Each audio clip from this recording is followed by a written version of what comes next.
બોટાદના ખસ રોડ પર અકસ્માતની ઘટના બની છે। બાઇક અને આઈસર વચ્ચે અકસ્માત સર્જાયો હતો।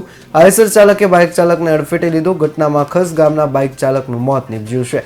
બાઇક પર સવાર મહિલાને ગંભીર ઇજાઓ પહોંચી। મહિલા સારવાર માટે હોસ્પિટલ ખસેડાઈ, જ્યારે બાઇક ચાલકનું મોત થયું છે। આઈસર ચાલક નશામાં ધૂત હોવાની માહિતી મળી। ઘટનાની જાણ થતાં પોલીસ ઘટનાસ્થળે પહોંચી મૃતદેહને પીએમ અર્થે ખસેડવાની કામગીરી હાથ ધરવામાં આવી છે।